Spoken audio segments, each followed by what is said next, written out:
افسانہ آباد کی کہانی میں خوش آمدید۔ آج کی کہانی کا عنوان ہے بے چین روح کا قرار۔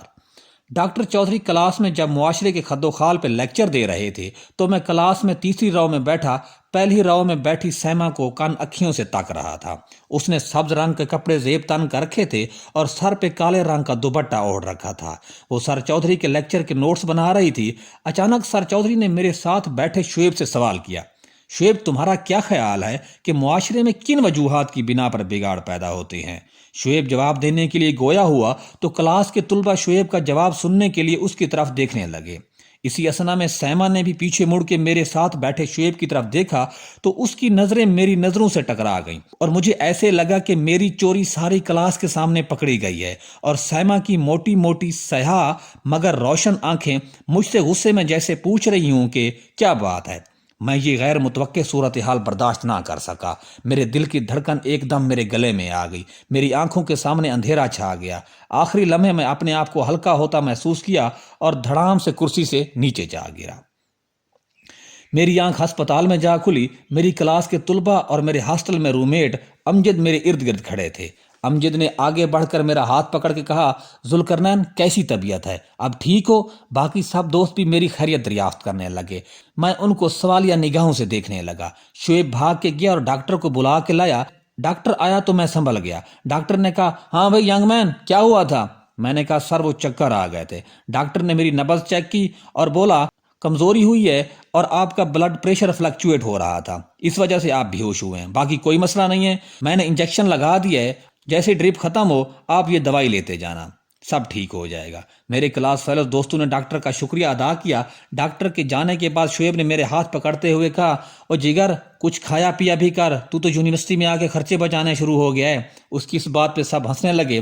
اس کے بعد ہم ہاسٹل آ گئے۔ میرا روم میٹ امجد بہت اچھا بندہ تھا، اس نے میرا بہت خیال رکھا۔ دوسرے دن میں کلاس لینے نہ گیا۔ امجد نے کہا، آپ ریسٹ کرو، میں نوٹس لیتا آؤں گا اور تمہیں لیکچر سمجھا دوں گا۔ میں نے اس کا شکریہ ادا کیا۔ کچھ دیر میں روم میں لیٹا پڑا رہا اور کل والے واقعے پہ سوچتا رہا۔ میرے ذہن میں جب بھی وہ سین آتا تو میرے دل کی دھڑکن ایک دم تیز ہو جاتی۔ سیما کی وہ غزالی آنکھوں والا سین ہر وقت میرے سامنے تھا۔ کچھ دیر کے بعد میں روم سے اٹھا اور ہاسٹل سے باہر لان میں آ کر بیٹھ گیا۔ کچھ دیر بعد دیکھا تو امجد واپس آ رہا تھا۔ میں نے اسے اپنی طرف بلایا تو اس نے کہا، اور ذوالقرنین آپ باہر آ گئے ہو؟ میں نے کہا، ہاں بس کمرے میں اکیلا بور ہو رہا تھا تو ادھر آ گیا ہوں۔ امجد نے وہیں گھاس پر بیٹھتے ہوئے کہا، اچھا کیا، سناؤ اب طبیعت کیسی ہے؟ میں نے کہا، یار بہتر فیل کر رہا ہوں۔ چلو گڈ ہے، امجد نے کہا۔ پھر امجد اس دن کے لیکچر کے بارے میں بات کرنے لگا۔ میں نے پوچھا، اور کون کون کلاس میں آیا تھا؟ امجد نے کہا، سبھی آئے ہوئے تھے اور تیری طبیعت کا پوچھ بھی رہے تھے۔ میں نے پوچھا، کس کس نے پوچھا تھا؟ تقریباً سبھی نے، عمران، مبشر، قمر، عامر، جاوید، شعیب اور ہاں آسیہ اور فرزانہ نے بھی آ کر تیرا پوچھا تھا اور دعائیں بھجوا رہی تھیں۔ میں نے کہا، شکریہ۔ میں نے ذرا توقف سے کہا، کسی اور نے بھی پوچھا تھا یا بس انہی لوگوں نے؟ امجد نے کہا، اور کس نے پوچھنا تھا؟ تقریباً سبھی نے ہی پوچھ لیا تھا آپ کا۔ میں نے کہا، یار وہ سیما نے بھی پوچھا تھا۔ امجد نے تھوڑا شرارتی ہو کر کہا، اوئے ہوئے خیر تو ہے میرا بھائی، کوئی خاص بات ہے سیما جی کی؟ آپ نے سبھی کا نام لیا سوائے اس کے، تو میں صرف کنفرم کر رہا تھا۔ امجد نے کہا، یار اس نے کوئی بات نہیں کہی، کلاس میں آئی اور لیکچر لے کر چلی گئی۔ اس کے بعد ہم کچھ دیر کے لیے خاموش بیٹھے رہے۔ امجد شاید میری خاموشی کو بھانپ رہا تھا۔ اس نے ہاتھ پکڑ کر کہا، خیر تو ہے ذوالقرنین بھائی، کوئی بات ہے تو مجھ سے شیئر کر، مجھے بھی اپنا بھائی سمجھ۔ ہمیں یونیورسٹی میں بھی پہلا سمیسٹر ہی ہوا تھا اور ہم سب کلاس فیلوز تقریباً مختلف علاقوں اور شہروں سے تعلق رکھتے تھے، اس لیے ایک دوسرے سے ابھی گھل مل رہے تھے۔ جب میں پہلے دن لاہور سے ملتان بہاؤدین زکریا یونیورسٹی میں MSc سوشیالوجی کے لیے پہنچا تو کلاس میں میری پہلی ملاقات امجد سے ہوئی تھی۔ علائق سلائق بڑھی تو ہم نے ہاسٹل میں روم بھی شیئر کر لیا۔ امجد کا تعلق جھنگ سے تھا اور دل کا بہت اچھا انسان تھا۔ میں کبھی کبھی اسے پیار سے امجد جھنگوی صاحب بھی کہہ دیا کرتا تھا تو وہ آگے سے مسکرا دیتا تھا۔ میں نے امجد سے کچھ اٹک اٹک کے کہا، یار جھنگوی صاحب مجھے سیما سے محبت ہو گئی ہے۔ امجد ایک دم ٹھٹکا اور پھٹی آنکھوں سے میری طرف دیکھتے ہوئے بولا، او تیری خیر یارا، تو نے اسے کہا ہے کہ تجھے اس سے محبت ہے؟ نہیں کہاں یار، مجھے سمجھ نہیں آ رہی کہ میں کیا کروں۔ کل جب میں کلاس میں بے ہوش ہوا تھا نا تو اس کی وجہ سے ہوا تھا۔ یہ بات سن کر امجد کی آنکھیں کھلی کی کھلی رہ گئیں، مطلب بات بہت آگے نکل چکی ہے۔ میں نے قدرے جھنجلا کے بولا، یار اب میرے بس میں نہیں ہے، میں جب اس سے دور ہوتا ہوں تو ہر وقت اس کے خیالوں میں رہتا ہوں اور اسے دیکھنے کی تمنا کرتا ہوں، اور جب وہ سامنے آتی ہے تو میرے ہاتھ پاؤں پتہ نہیں کیوں پھول جاتے ہیں، کلیجہ دھک دھک کرتا ہوا گلے کو آ جاتا ہے۔ اس چکر سے مجھ سے آج کل کچھ بھی نہیں ہو رہا۔ امجد نے میرے بازو پہ ہاتھ رکھتے ہوئے کہا، کوئی بات نہیں جگر، ٹینشن نہ لے، پتہ کرتے ہیں تیری سیما کا کہ کون ہے، کہاں سے آئی ہے، والدین کیا کرتے ہیں، پھر لے چلتے ہیں تیرا رشتہ ان کے گھر۔ امجد جھنگوی نے اپنی مخصوص جھنگوٹی آواز اور لہجے میں کہا، مڑ ساڈے ہوندیاں ساڈے بھراواں نوں کوئی ٹینشن نہیں ہو سکتی۔ وہ ہنسنے لگا، جواباً میں بھی مسکرا دیا۔ چل اٹھ، اب چلتے ہیں، لنچ کا ٹائم ہو گیا ہے۔ امجد یہ کہتے ہوئے اٹھ کھڑا ہوا اور ہم دونوں ہاسٹل کے مرکزی دروازے کی طرف چل پڑے۔ دوسرے دن ہمارے سوشیالوجی ڈپارٹمنٹ کا اسٹیٹ ڈپارٹمنٹ کے ساتھ کرکٹ میچ تھا۔ سیما بھی وہیں پہ آئی ہوئی تھی۔ امجد نے میرا ہاتھ پکڑ لیا اور کہا، دیکھ بھائی، اب بے ہوش نہ ہو جانا، صحیح کانٹے کا میچ اور میں میچ چھوڑ نہیں سکتا۔ میں جواباً مسکرا دیا۔ ہمارے سوشیالوجی ڈپارٹمنٹ کے طلباء بہت شرارتی تھے اور وہ اسٹیٹ ڈپارٹمنٹ کے لڑکے لڑکیوں پر آوازیں بھی کاس رہے تھے جو کہ گراؤنڈ کے دوسری طرف بیٹھے ہوئے تھے۔ فورتھ سیمسٹر کے سینئرز بہت ایکٹیو تھے۔ ان میں سے ایک طالب علم آگے بڑھ کے پوری سوشیالوجی ڈپارٹمنٹ سے نعرے لگوا رہا تھا، ماڑے منڈے کڑیاں tight, high state high state. سب ہنس رہے تھے۔ سیما ایک سائیڈ پہ کھڑی منہ پر ہاتھ رکھ کے مسکرا رہی تھی اور ساتھ شرما رہی تھی۔ مجھے اس کا یہ انداز بہت اچھا لگا۔ اس دوران امجد نے 2-3 دفعہ مذاقاً مجھ سے پوچھ لیا، بھائی بے ہوش ہونے والی نوبت تو نہیں آئی؟ اور میں مسکرا دیا۔ وقت کے ساتھ ساتھ میں نے اپنے آپ کو سنبھالنا شروع کر دیا تھا۔ امجد میری بہت ہیلپ کرتا تھا۔ کچھ دن بعد امجد نے کہا، جناب ذوالقرنین صاحب، آپ کی دوشیزہ محبت کا میں نے پتہ چلا لیا ہے۔ ان کا تعلق علی پور کے نزدیک کچے کے علاقے سے ہے، خاندان تھوڑا سردار ٹائپ ہے، علاقے کے لوگوں کا ریکارڈ ٹھیک نہیں ہے ماڑا۔ میں نے استفسار کیا کہ وہ کیسے اور تمہیں یہ باتیں کیسے پتہ چلیں؟ او سائیں، ہمارے لیے بات نکلوانا کون سا مشکل ہے؟ ان کے علاقے کے لوگوں میں لڑائی جھگڑا اور غیرت کے قتل تھوڑا عام ہے، لہٰذا بھائی سوچ سمجھ کے۔ اور ہاں، بری خبر تو ابھی باقی ہے دوست کہ محترمہ سیما کی پہلے ہی انگیجمنٹ ہو چکی ہے اور دونوں ایک دوسرے کو پسند بھی کرتے ہیں۔ ایک دفعہ پھر میرے پاؤں کے نیچے سے زمین نکل گئی۔ میں نے جلدی سے امجد سے پوچھا، یار تمہیں یہ باتیں کیسا پتہ چلیں؟ امجد نے اپنے مخصوص انداز میں کہا، یہ باتیں چھوڑو، یہ کہانی پھر صحیح۔ میں نے کہا، نہیں بتاؤ جھنگوی، یہ کیسے ممکن ہوا ہے؟ تمہیں پتہ ہے کہ یہاں تمہارے سوا میرا کوئی دوست بھائی نہیں ہے۔ جب میں نے امجد کو ایموشنل بلیک میل کیا تو وہ بولا، یار وہ فرزانہ ہے نا اپنی کلاس والی، اس کے ساتھ بس سلام دعا ہے تو اسی سے پتہ کیا ہے۔ اور فرزانہ کو یہ باتیں کیسے پتہ چلیں؟ میں نے جھٹ سے پوچھا۔ بھائی جان وہ دونوں روم میٹس ہیں اور دوست بھی ہیں، آپس میں باتیں شیئر ہوئی ہیں سو مجھے بھی پتہ چل گئی ہیں۔ امجد نے جب یہ بتایا تو میں کچھ دیر سوچنے کے بعد بولا، جھنگوی تیرا فرزانہ کے ساتھ چکر ہے کیا؟ امجد فوراً بولا، نہیں یار، وہ مجھ سے نوٹس لیتی رہتی ہے اس وجہ سے، اور کوئی بات نہیں ہے۔ بائی دا وے وہ بہت اچھی لڑکی ہے، آئی ریئلی رسپیکٹ ہر۔ میں کچھ دیر خاموش رہنے کے بعد بولا، یار جھنگوی تو فرزانہ سے کہے وہ میری بات سیما سے تو کرے۔ میں نے کہا، ہیلو او بھائی، اپنی جان کا دشمن تو پہلے ہی بنا ہوا ہے، کیوں میری اور اس بیچاری فرزانہ کی جان کا دشمن بن رہا ہے؟ وہ بیچاری فرزانہ تو اپنی ماں کے زیورات بیچ کر تعلیم حاصل کرنے آئی ہے۔ نہ بھائی ایسی بات پھر نہ کرنا، کیوں تو ہمیں یونیورسٹی سے نکلوانے پہ تلا ہوا ہے۔ 2 دن گزرے تو میں امجد کے آگے رونے بیٹھ گیا۔ میری آنکھوں میں آنسوں کا سیلاب امڈ آیا اور میں امجد کے سامنے ایسے رونے لگا جیسے کوئی غریب کا بچہ اپنے اوپر ہونے والے ظلم کی داستان اپنی ماں کو رو رو کے سناتا ہے۔ میری حالت دیکھ کر امجد نے مجھے گلے لگا لیا اور لاچارگی سے بولا، میں کچھ کرتا ہوں یار۔ دوسرے دن اس نے فرزانہ سے بات کی اور ساری رواداد اس کو جا کے سنائی۔ اس کے بعد فرزانہ مجھ سے ملی اور بولی، بھائی یہ بہت مشکل ہے، کیونکہ ایک تو اس کی پہلے ہی منگنی ہو چکی ہے، دوسرا وہ اپنے منگیتر کو چاہتی بھی بہت ہے اور دونوں باقاعدگی سے ایک دوسرے کو خط بھی لکھتے ہیں۔ فرزانہ نے یہ بھی بتایا کہ اس کا منگیتر اس کا ماموں زاد ہے اور کراچی میں جاب کرتا ہے۔ میں نے منت سماجت کرتے ہوئے فرزانہ سے کہا، پلیز آپ اس سے بات کرو، میں اس کے بغیر زندگی کا تصور بھی نہیں کر سکتا۔ فرزانہ نے جواب دیا، ذوالقرنین بھائی بہت مشکل ہے، مجھے ڈر ہے اگر میں نے بات کی تو وہ مجھ سے ہی ناراض نہ ہو جائے۔ جب میں نے دیکھا فرزانہ میری کسی طرح سے بات نہیں مان رہی تو میری آنکھوں میں آنسو بھر آئے۔ یہ دیکھ کر فرزانہ گھبرا گئی اور بولی، اچھا ذوالقرنین بھائی، اب میں کچھ کرتی ہوں، پلیز آپ رونا بند کریں۔ میں تھوڑا چپ ہوا تو وہ کبھی مجھے دیکھتی اور کبھی امجد کو، جو کہ بالکل خاموش بیٹھا تھا۔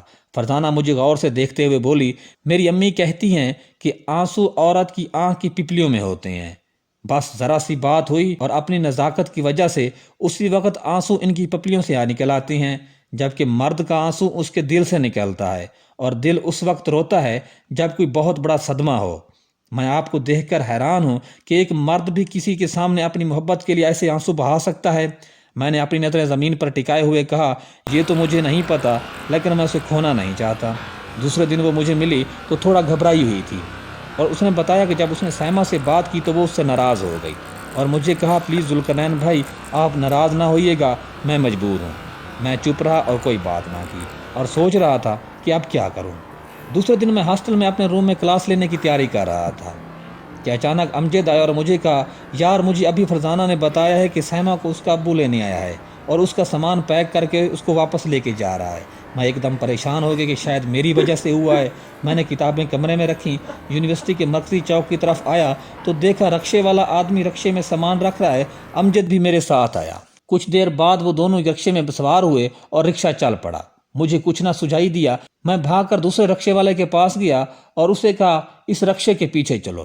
امجد بھاگ کر میرے پاس آیا اور کہا، ذوالقرنین بھائی تم کدھر جا رہے ہو؟ میں نے کہا، میں آتا ہوں، تم فکر نہ کرو۔ ذوالقرنین وہی کھڑا پریشان ہو کر رکشے کو دیکھ رہا تھا۔ ان کا رکشہ 9 نمبر سے ہوتا ہوا ڈیرا اڈا پہنچا۔ میں نے اپنے رکشے والے کو تھوڑا دور روکا، اسے کرایہ دیا اور سائمہ کی نظروں سے بچتا بچاتا ان سے تھوڑا دور جا کر کھڑا ہو گیا۔ وہ علی پور کی بس میں سوار ہوئے تو میں بھی بھاگ کر پچھلے گیٹ میں چڑھ کر پچھلی سیٹوں پر بیٹھ گیا۔ ذہن میں کوئی سوچ نہ تھی کہ کدھر، کہاں اور کیوں جا رہا ہوں، بس ایک ہی ذہن میں وہم تھا کہ وہ کہیں مجھ سے کھو نہ جائے۔ علی پور شہر سے تھوڑا پہلے وہ لوگ اتر گئے، بس پھر چل پڑی۔ تقریباً نصف کلومیٹر کے فاصلے پر جا کر میں نے بس رکوائی اور اتر گیا۔ واپس ان کے سٹاپ کی طرف بھاگا، دیکھا تو سائمہ اور اس کا والد ایک رکشے میں سوار ہو رہے تھے۔ وہاں پہ چند ایک دکانیں تھیں، میں ایک دکان کی اونٹ میں ہو گیا۔ ان کا رکشہ پکی سڑک سے کچی سڑک کی طرف چل پڑا۔ میں پریشان ہوا کہ اب کیا کروں۔ رکشہ کے پیچھے بھی نہیں بھاگ سکتا تھا کیونکہ پیچھے سائمہ بیٹھی ہوئی تھی، اگر وہ مجھے دیکھ لیتی تو پتہ نہیں کیا ہو جاتا۔ کچھ دیر کے بعد میں دکان پر چلا گیا۔ وہاں دکان کے آگے ایک نائی نے پھٹا لگایا ہوا تھا، میں بینچ پر جا کر بیٹھ گیا۔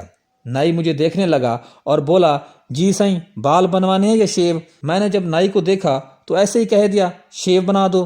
شیو بناتے ہوئے نائی نے کہا، سائیں کتوں آئے ہو؟ جناب کہاں سے آئے ہو؟ میں نے کہا، میں لاہور کا ہوں اور محکمہ زراعت میں نوکری کرتا ہوں اور ادھر فصلوں کا معائنہ کرنے آیا ہوں۔ نائی نے کہا، اچھا اچھا۔ اسی اثنا میں مغرب کی اذان آنے لگی۔ شیو کرنے کے بعد میں نے کہا، کتنے پیسے ہیں؟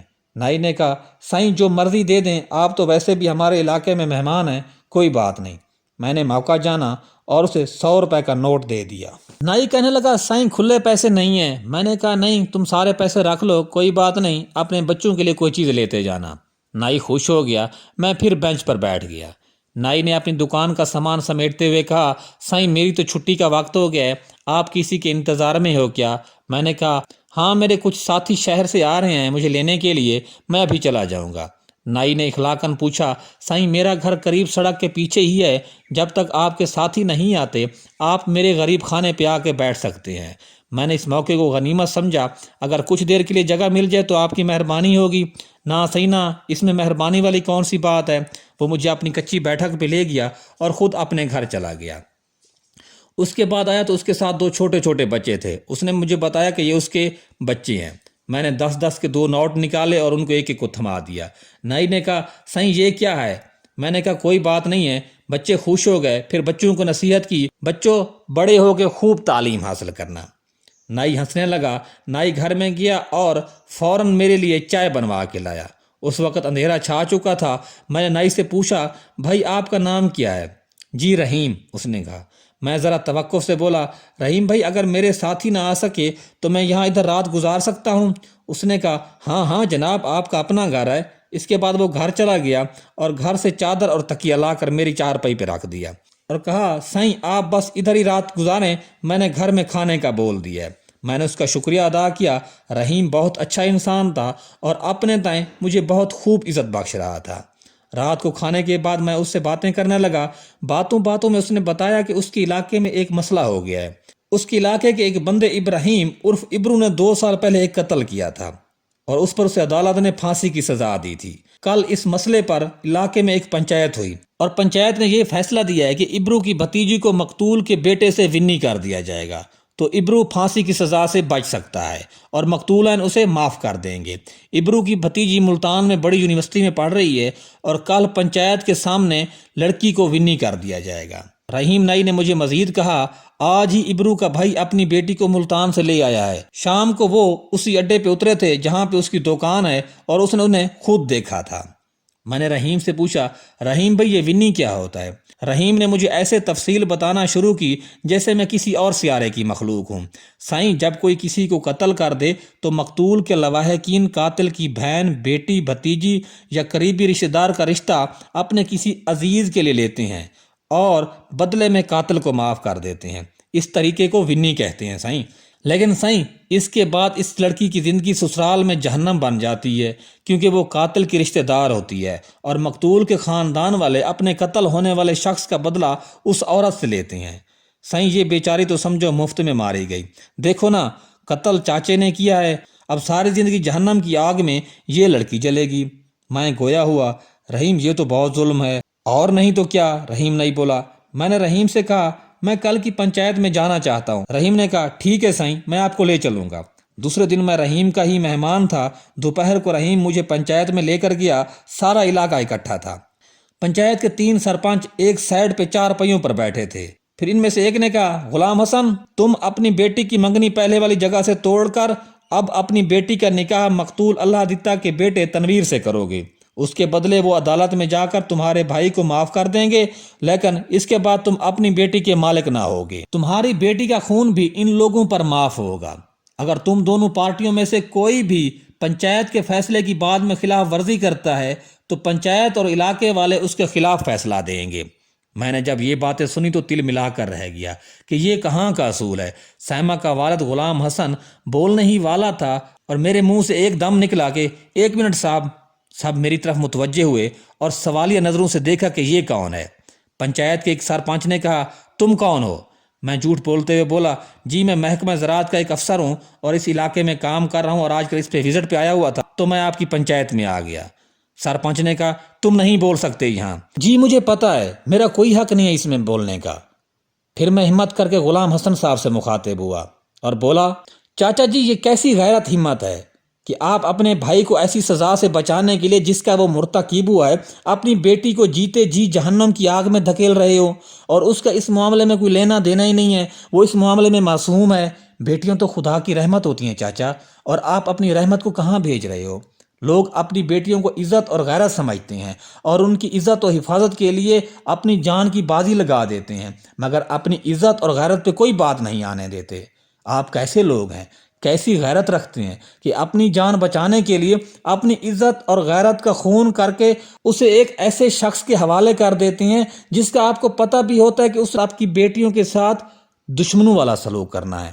میں نے سانس لیتے ہوئے کہا، معذرت کے ساتھ، غیرت کا تقاضا یہ ہے کہ آپ اپنی بیٹیوں کی حفاظت کرنا سیکھو، اپنے کیے کہ خود ذمہ دار بنو۔ پنچایت میں ایک دم خاموشی چھا گئی۔ سب لوگ غلام حسن اور میری طرف دیکھ رہے تھے۔ غلام حسن ایک وقفے کے بعد پنچایت کے سربراہ سے بولا، سائیں میں نہ تو اپنی بیٹی کی منگنی توڑوں گا اور نہ ہی اسے ونی کروں گا۔ میں اپنے بھائی کا کیس خود عدالت میں لڑوں گا۔ عدالت جو فیصلہ کرے گی وہ مجھے قبول ہوگا، باقی میں جیتے جی اپنی بیٹی کو جہنم واصل نہیں کر سکتا۔ پنچایت آہستہ آہستہ برخاست ہونے لگی۔